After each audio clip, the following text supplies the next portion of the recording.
and welcome to the 10th episode of The View from Here, recorded on June 15th, 2017. It's an amazing season out there the last couple of days.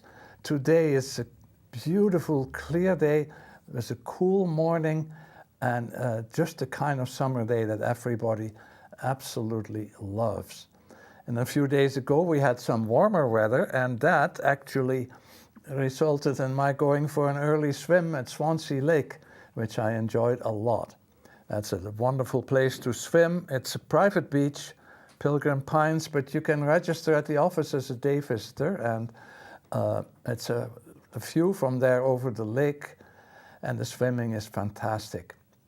So here we are launching into summer, and so it's time for some lighter topics, especially because as much light outside, we feel a little lighter, we don't have all the heavy clothing on, and we should be enlightened, and so on. So I will answer the question on my survey that I ask people, what do you do to keep your life in balance? Because we're living in such serious times with so much bad news. And I'll answer that for myself with a couple of examples of what I do to keep my life in balance. So start with slide number 1 here. One thing I do is I go for a walk every morning, a good mile, vigorous walk. And I start here at my apartment complex, Autumn Leaf, right behind McDonald's and Wendy's. And then I come back there, of course. And what is so nice about that walk is it's in a part of Keene that does not have through traffic, so I have very little traffic, and I have some really kind of rural scenes almost. And one spot I enjoy on my way is, let's go to slide number 2, is this view from a little wooden bridge. Keene Housing owns a new development that was built the last few years called Brookbend. This is the brook that it is named after. And you look at the distance there, you see at the sky, near the skyline, you see the back of the shopping complex on Key Road. But around this brook, the vegetation is growing up and creating a kind of mini reservation where there are bullfrogs and there's wildlife, and I enjoy crossing this brook on my daily walk. All right, let's cut that one now, and now we will go to a couple of other things.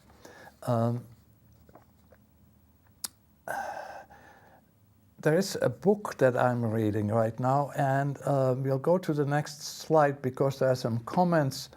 This is part of the number 1 Ladies Detective Agency series. And it's very popular. I only discovered it a few months ago, and I'm now reading number 14 in this series. So I'm really hooked on it, and that's not so usual for me to be reading a whole sequel of things. But I want to recommend this book because it has a real depth. And if you look at some of the comments here, you're probably reading them as I'm speaking here, but they are giving us a good appreciation of what happens in these books and why they are so uplifting. They are not cute, they are very real, genuine, and somehow very human.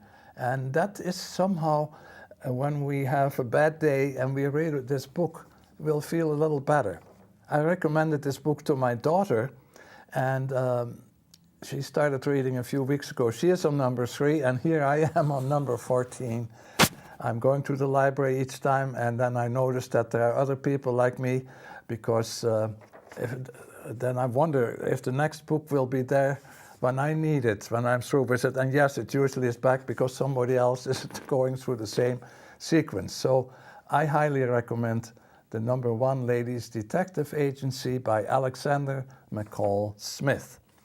All right, now we can go to the next slide, which is an unusual one. Some of you may have seen it, but most of you won't. This is a picture, a multiple exposure picture on one frame of the positions of the sun at a particular time of the day through the year, so a few days apart. And this was taken in the Boston area in 1978-79, the first picture of somebody who was able to complete this picture of positions of the sun at a particular time of the day through the year. And what is so special is most of us, of course, know that the highest point that you're looking at there is the solstice. We're only a few days away from that, as high as the sun gets, the longest day. The lowest point is, of course, the winter solstice, which is around December 21st or so. And in the middle is where you have the equinoxes, where the day and night are equally long all across the world. But what we don't seem to generally be aware of is the sun does not follow the same path up as it does down. It makes this figure 8 called the analemma. And it's just something in honor of the sun, whom we are so grateful for at this time, what it is doing for us. We should be aware of this. You can cut back. One thing you can do, you don't have to necessarily do this difficult job of putting a camera in a certain exact place, exact time of the day through the year. I glued a little mirror in the windowsill of my classroom sometime in the middle 80s. I was in Garden City, Long Island at that time. I glued that there because I wanted to get the sun reflection on the ceiling at a certain time. We took, I think, 10 o'clock in the morning and then adjusted it later when the time changed so that we always had the same actual time. And at that time, Mr. Bedding, the teacher of that class, it was a 3rd grade, would climb on a desk, go high up because the ceiling was 11 or 12 foot high and I had to stretch standing on a desk. I glued a little yellow circle that I had cut out on the ceiling at the spot where the sun was reflected by that mirror. And I did that every week or so. And so we had these spots on the ceiling that actually began to mark the analemma, the figure 8, in that classroom. And very low in the sky around Christmas time, that was the time when actually that little circle had to be glued to a wall because the reflection of the sun had not reached the ceiling anymore, it was now on a wall. But yes, you could follow the figure 8 in the classroom. You could do this at home if you have sun in your window. You could actually create the analemma in your room if you wanted to. All right, let us go on to the next item. Well, what we are going to have next is a little video of a street dance, and we don't start it yet because I had a very special feeling for that street dance. As I remembered, this is June. Well, I remember street dances in June 1945 in Amsterdam, Netherlands, right after the war was over, which was early May 1945, when we were liberated. This was an amazing time because we didn't have electricity yet, we didn't have gas yet. Life had been totally brought back to a standstill, life of a society as we knew it, in that last year of the hunger winter. We did have enough to eat because the Allied food droppings had given us plenty, and so that was no problem any longer. But we had not the conveniences that we all grow up with and are used to. But we did have something in the evenings. People who could play an instrument, a jazz instrument, would get together, and we always had, in June 1945, street dances in Amsterdam in different places. I was 16 years old, and here was the whole feeling of this incredible burden that had been lifted from our shoulders of 5 years of occupation, and we could dance and enjoy the summer, and it was an amazing time. So in the same way, if you look on your internet, if you Google street dances or flash mobs, or you will get all kind of interesting, unexpected scenes in public places. And I picked one of them in Santa Monica in California, which I enjoyed, especially the part where we will be ending it. As you should be looking for the couple that is dancing, each with a child in a backpack. So let's get to the video of the Santa Monica street dance. And that.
All right, that was fun. Now, for the last part today, we'll have a conversation with a friend of mine on a topic that we've had a number of times here, reincarnation. And the videos we've had of the Laniger family and the reincarnated World War II pilot have a certain sensational impact that could lead us into speculating what we might have been in a previous life. But look, there are good solid reasons why the vast majority of humanity does not remember previous lives. We need to give every bit of attention and energy to the challenges of our lives in the present here. So that everything we do and even everything we think does make a difference. That's what our mothers told us, right? So the consequences of our actions and thoughts may not become visible in this lifetime. So let us have a little bit of a discussion with my friend Joan Scheimer in the next video on this whole topic of reincarnation. All right. So I invited my friend Joan Scheimer to join me. She could not make it to the studio on a Thursday, so we are taping it here somewhere. As a follow-up to the videos we have shown about a reincarnated World War II pilot, and something is left unfinished there that I'd like to get into, because when I have not been showing those videos with the idea that now, if you had not been giving this any attention, you should be thinking about what you might have been in a past life, or that is not at all the direction I think one should take from seeing what happened to the Laniger family and to James Laniger, and what probably was his previous life as a World War II pilot, because that distracts us from what we need to do in our everyday life, where we are trying to survive and do the best we can to make something out of that day. So the direction today that we here are going in is to see, so what? Maybe there is such a thing as reincarnation, and maybe I hadn't thought about this before, but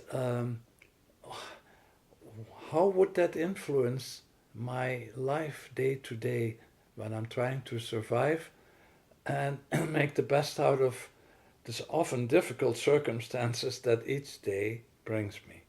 And this is where I feel my friend Joan has thoughts to offer that I would love to hear. Well, where to start? Maybe when you say are thinking of our lives from day to day, I think what comes to me right away is I think I have a sense in my life day to day, every now and then, like something happens that I didn't quite know I was going to do, and I feel like sometimes I get nudges from an invisible place, and I think that for me there's an awareness that there is an invisible world which has an effect on my life. I have a family member who feels very strongly, for example, the presence of her grandmother. And I'm thinking, that's interesting. So is there a way that we are here in our lives, but we're not alone? And that maybe this isn't the only time we've been here? And that maybe we're going to be here again. Does that make any sense? Mm-hmm. Mm-hmm. It does. There is something about the way we experience people around us that I feel too points in the direction that you have just been pointing at. People are so incredibly different that if we just look at how certain people right from an early age on knew certain directions they were going into their life, if we just think of some of the incredible musical composers that have been given in time, the idea that somehow there is nothing and then there is a child that suddenly becomes a Beethoven, somehow it's a little hard to take when we think about where people are, the incredible differences between different people and how they arrive in the world, and then the road they take seems to be, to me, an indication that it's somehow naive to think that we start from absolutely nothing and then what happens after us in our lives is taken from there. That's the way, that I feel is also a useful direction to look into. And I think we all experience with our children, and sometimes we see it more easily with our grandchildren, but we see a child arrive in the world, and from the very beginning, he's a being that is quite identifiable from his brother or his sister. Each of these children is really comes as a being, not a personality, which is what I'm thinking for me identifies something that we take on in this life and develop, but a being that has a more longer existence, that exists before this life and after this life. So when the child at the age of 3-ish stands up and says for the first time the word I, that's just a magic time when I think, well, this child is beginning to sense his being. But that happens here in this life, and at the end of this life, then we have a chance to carry that being into another life. That's sort of how I see it. Right, and I think that drawing attention to the child saying I should also make us think more than we generally do, and the way we are educated, we don't look at that, because there's a strange mystery about us saying I. Um, because I, as I sit here now, can look back at what I said a few moments ago to you. And that was actually me in the past. And I can look at that and I can either be happy with what I said, or I have a chance to look at the same things I said a few moments ago and improve it, change it. So I is something that is only in the here and now and can, if it wants to, continue to look back at what was I a few moments ago, but is no longer so. And it's that chance that we have in each day also to say in the morning, what is new to me this day that is different from yesterday, and what am I going to today that may not necessarily be uh, dictated by what I was yesterday and what my plans are for today. I'm going to be open to what today requires, and that openness is this peculiar human thing that actually opens the possibility to develop things in this life that are not automatic, that are not dictated before, but that are developed in connection with every new moment we meet. So that is part, I think, of that I in the child. That is something we forget. That is the mystery of what a human being is. And that seems to be an identifiable something in the way that we now have, by science, looked at that this seems to have this consciousness, this I, is carried forward even after somebody is clinically dead, but not necessarily dead completely and forever. There have been many people clinically dead at a certain moment who have had an awareness and an observation of what happened while they were clinically dead. Their body was clinically dead. And then later on, when they were called back to life, they were able to recall what happened. So there are now, by science, given to us these moments to show there is something beyond the physical body, the physical brain, that seems to be a continuing presence. Mm. And It's like this a being, a continuous. I guess I keep coming back to that. right? A continuous being. And then there's this other piece that you were touching on when you look back at your day. That sense of why are we here? Asking ourselves that question. And maybe we are trying to each day, each week, each year, do things differently, better than we had before. Make changes, we have a choice, but making changes that are improving ourselves. That's an interesting part of it, I think. We have this opportunity to grow, to change, to consider, well, do I want to be like that, as you suggested, or do I want to be like this? Do I want to be more kind? Do I want to be more gentle? Do I have a temper? Do I want to try to learn not to have a temper? So it's that opportunity to make movements towards improving ourselves that is just part of our lives. I don't know exactly where that comes from, but maybe it's kind of built into having more than one experience on Earth and having the opportunity to make changes. And that brings up the question of the people who have come and had very difficult, very painful, very really unpleasant lives. And what's that all about?